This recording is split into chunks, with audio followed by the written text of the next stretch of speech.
जय हिंद दोस्तों, नमस्कार। आप सभी का एक बार फिर स्वागत है। दोस्तों, आज संसद से, राज्यसभा से 8वें वेतन आयोग के ऊपर एक बड़ी अपडेट आई है। लोकसभा में 21 जुलाई 2025 को पूछे गए प्रश्न के बाद आज राज्यसभा में एक बार फिर 8वें वेतन आयोग के ऊपर चर्चा हुई और 21 जुलाई 2025 को जो लोकसभा से जवाब मिला वो गोलमोल जवाब था, लेकिन राज्यसभा से जो जवाब मिला है वो बिल्कुल ठोस जवाब है।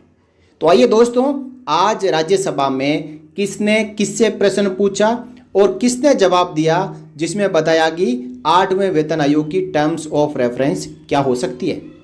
देखिए, 8वां केंद्रीय वेतन आयोग 22 जुलाई 2025 को राज्यसभा में लिखित प्रश्न संख्या 223 भारत सरकार के वित्त मंत्रालय से पूछा गया और ये सवाल पूछा श्री भुवनेश्वर कालिता ने। इन्होंने वित्त मंत्री से पूछा कि क्या वित्त मंत्री ये बताने की कृपा करेंगे कि क्या सरकार को 8वें वेतन आयोग के लिए विचारार्थ विषय तैयार करने हेतु संयुक्त परामर्शदात्री तंत्र की राष्ट्रीय परिषद NCJCM से कोई सुझाव प्राप्त हुए हैं? यदि हाँ, तो परिषद के मुख्य सुझाव क्या है? सुझाव यानी दोस्तों टर्म्स ऑफ रेफरेंस। 16 जनवरी 2025 को भारत सरकार द्वारा 8वें वेतन आयोग की घोषणा हुई और उसके बाद एक लेटर जारी किया गया जिसमें NCJCM भी शामिल है, DOPT को भी जारी किया, मिनिस्ट्री ऑफ डिफेंस को भी जारी किया। कहा कि 8वें वेतन आयोग के लिए आपके सुझाव क्या है, हम आपके सुझाव आमंत्रित करते हैं, आप अपने सुझाव हमें बता दें। तो दोस्तों, अब तक केवल NCJCM ने ही सुझाव DOPT को भेजे और DOPT ने आगे सरकार को भेज दिए। तो पहला सवाल यहाँ पे भुवनेश्वर कालिता जी ने यही पूछा कि आप ये बताएं कि NCJCM से क्या कोई सुझाव प्राप्त हुए हैं? यदि प्राप्त हुए हैं तो वो सुझाव कौन कौन से हैं? साथ ही पूछा कि क्या सरकार इन सुझावों पर विचार कर रही है? फिर पूछा क्या सरकार आयोग में सभी हितधारकों को शामिल करने की योजना बना रही है, और यदि हाँ तो तत्संबंधी ब्यौरा क्या है, और यदि नहीं तो इसके कारण क्या है? दोस्तों, जो 21 जुलाई 25 को लोकसभा में प्रश्न पूछा गया वो प्रश्न इतना क्लियर नहीं था, जिसका जो जवाब मिला वित्त मंत्रालय से वो गोलमोल जवाब मिला। लेकिन 22 जुलाई 25 को राज्यसभा में श्री भुवनेश्वर कालिता जी ने जो पूछा वो बिल्कुल क्लियर जवाब है। इसका जो जवाब है वो सरकार गोलमोल दे ही नहीं सकती। स्पष्ट प्रश्न पूछा गया कि NCJCM से जो आपको सुझाव मिले हैं वो सुझाव कौन कौन से हैं और उसके ऊपर आपकी सरकार क्या विचार कर रही है। तो वित्त मंत्री की ओर से वित्त राज्य मंत्री श्री पंकज चौधरी जी ने यहाँ पे जवाब दिया। उन्होंने कहा कि हितधारक परामर्शदात्री के भाग के रूप में संयुक्त परामर्शदात्री तंत्र की राष्ट्रीय परिषद NCJCM से प्राप्त सुझावों की एक प्रति अनुबंध 1 के रूप में संलग्न है। यानी जितने सुझाव प्राप्त हुए हैं उनको सदन की पटल पे रखा गया। साथ ही साथ कहा रक्षा मंत्रालय, गृह मंत्रालय, कार्मिक एवं प्रशिक्षण विभाग और राज्यों सहित प्रमुख हितधारकों से इनपुट मांगे गए। यानी केवल NCJCM से दोस्तों यहाँ पे सुझाव प्राप्त हुए हैं, इसके अलावा किसी के भी सुझाव अभी तक प्राप्त नहीं हुए हैं। उनसे इनपुट मांगे गए हैं जो अभी तक लंबित है। समझते हैं कि जो NCJCM ने भारत सरकार को 8वें वेतन आयोग को लेकर सुझाव भेजे गए हैं वो क्या क्या है। देखिए, कार्मिक एवं प्रशिक्षण विभाग के माध्यम से सचिव स्टाफ साइड NCJCM द्वारा अग्रेसित 8वें केंद्रीय वेतन आयोग के लिए विचारार्थ विषय कौन कौन से हैं। देखिए, निम्नलिखित श्रेणियों के कर्मचारियों के वेतन भत्ते और अन्य लाभों और सुविधाओं, पेंशन, ग्रेच्युटी और अन्य सेवाओं उपरांत लाभों आदि की मौजूदा संरचना की जांच करना। यानी NCJCM ने कहा कि आप किन किन विभागों को, किन किन डिपार्टमेंट को, किन किन कर्मचारियों को और किन किन पेंशनर्स को ध्यान में रखते हुए 8वें वेतन आयोग में आप उनको लाभ देंगे, जिसमें केंद्र सरकार के औद्योगिक और गैर औद्योगिक कर्मचारी। दूसरा, अखिल भारतीय सेवाओं से संबंधित कर्मचारी। तीसरा, डिफेंस के यानी आर्म्ड फोर्सेस के और पैरामिलिट्री फोर्सेस से संबंधित जो कर्मचारी है, सैनिक हैं, उनसे।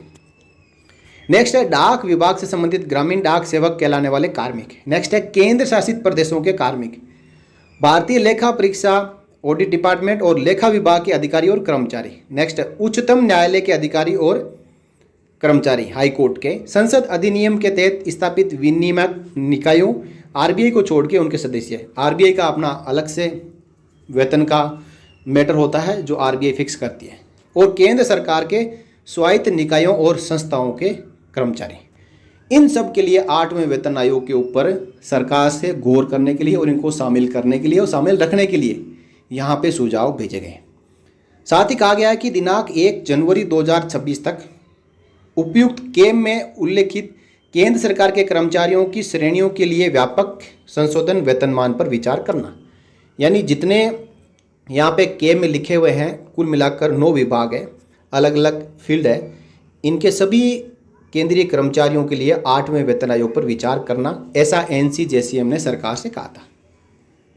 आगे NCJCM के सचिव ने कहा है कि आयोग विकास और जीवन की आवश्यकताओं, जिसमें पिछले 65 वर्षों में काफ़ी परिवर्तन हुआ है, और दिनांक 1 जनवरी 2026 तक न्यूनतम वेतन निर्धारित करने के संबंध में माननीय उच्चतम न्यायालय के विभिन्न निर्णयों पर विचार करने के लिए डॉक्टर आइक्रोड फॉर्मूला में संशोधन करते हुए 15वें भारतीय श्रम सम्मेलन 1957 की सिफारिश के संदर्भ में उचित और सम्मानजनक जीवन यापन वेतन के रूप में न्यूनतम वेतन प्रदान करने को ध्यान में रखते हुए वेतन संरचना, benefit, facilities, retirement benefit, welfare schemes आदि का निर्धारण करेगा। आयोग वर्ष 2019 में राष्ट्रीय न्यूनतम मजदूरी नीति निर्धारित करने के लिए श्रम एवं रोजगार मंत्रालय द्वारा गठित विशेषज्ञ समिति की सिफारिश के अनुसार खपत इकाइयों को 3 परिवार इकाइयों से बढ़ाकर 3.6 परिवार इकाइयों तक करने पर भी विचार करें, ये यहाँ पे मांग की गई है। फिर कहा गया कि 8वें केंद्रीय वेतन आयोग द्वारा अव्यवहार्य वेतनमानों जैसे कि लेवल 1 को लेवल 2 के साथ में, लेवल 3 को लेवल 4 के साथ में और लेवल 5 को लेवल 6 के साथ में मर्ज करने पर भी विचार करें। फिर कहा कि जो MSP स्कीम है, जो मौजूदा विसंगतियां हैं उन पर विचार करें और एक स्पष्ट पदानुक्रमित संरचना के साथ सेवा में कम से कम 3 पदोन्नतियों और पदोन्नति पदानुक्रम में MSP की सिफारिश करना। यानी कम से कम 3 या तो प्रमोशन मिले या फिर 3 उनको MSP मिले।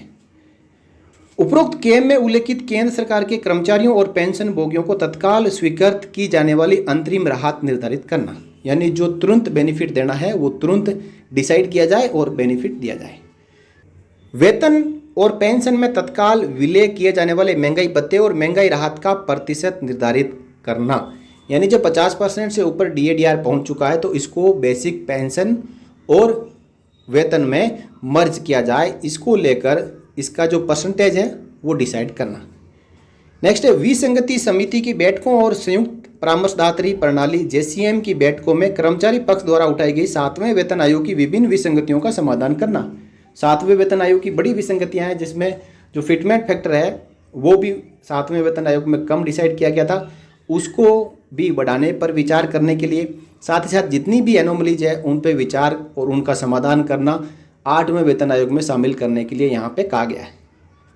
नेक्स्ट पेंशन, मृत्यु से सेवानिवृत्ति, ग्रेच्युटी, पारिवारिक पेंशन, 12 वर्षों के उपरांत पेंशन के परिवर्तित हिस्से की बहाली यानी पेंशन कम्यूटेशन जो रिकवरी है वो 12 साल तक ही करना।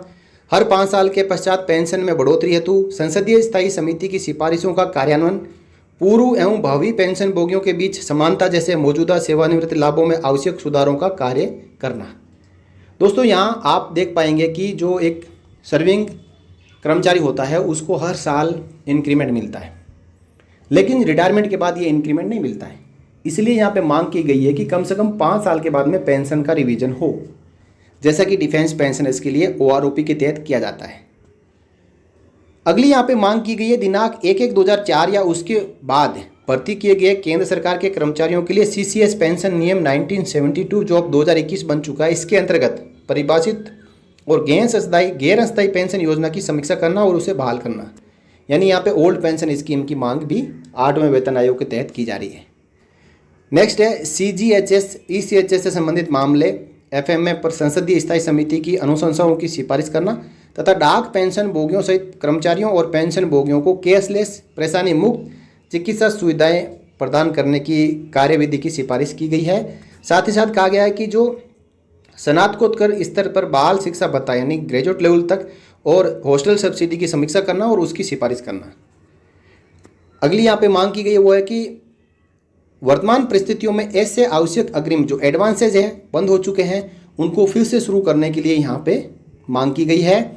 और कहा गया कि 365 दिनों में 2400 घंटे काम करने वाले रेलवे कर्मचारियों की ड्यूटी, उनके लिए रिस्क एंड हार्डशिप अलाउंस की यहाँ पे सिफारिश की गई है। और हथियारों, गोला बारूद, रसायनों, विस्फोटकों और एसिड इत्यादि के उत्पादन और भंडारण में शामिल अत्यधिक चिरकालिक जोखिमपूर्ण और खतरनाक कार्य परिस्थितियों पर विचार करना तथा विशेष जोखिम भत्ता, बीमा सुरक्षा, क्षतिपूर्ति आदि की सिफारिश करना। यह सिफारिश करने के लिए मांग की गई है भारत सरकार से कि 8वें वेतन आयोग में आप कर्मचारियों और पेंशनर्स के लिए ये सभी जो मुद्दे हैं, जो सुझाव है, उनको शामिल करें, टर्म्स ऑफ रेफरेंस में शामिल करें और इन्हीं को लेकर आगे 8वें वेतन आयोग की जो कमेटी है वो अपनी सिफारिशें सरकार को सौंपें। तो दोस्तों, देर आए दुरुस्त आए, आखिरकार मानसून सत्र के दूसरे दिन यहाँ पे भारत सरकार ने राज्यसभा में 8वें वेतन आयोग के ऊपर कुछ स्पष्टीकरण जरूर दिया है कि हाँ, हमारे पास ये पहुँच चुके हैं सुझाव, हम इनके ऊपर काम कर रहे हैं और बाकियों के सुझाव नहीं आए, इसलिए अभी तक इनके ऊपर कोई काम नहीं हुआ है। तो दोस्तों, ये थी अपडेट राज्यसभा से। इसी प्रकार की अपडेट के लिए आप बने रहिए सैनिक समाचार भारत यूट्यूब चैनल के साथ। इस वीडियो में इतना ही। वीडियो को आप लाइक एंड शेयर कर सकते हैं और चैनल को भी सब्सक्राइब कर सकते हैं, जो कि बिल्कुल फ्री है। फिर मिलेंगे अगली वीडियो में, तब तक के लिए जय हिंद, जय भारत, वंदे मातरम।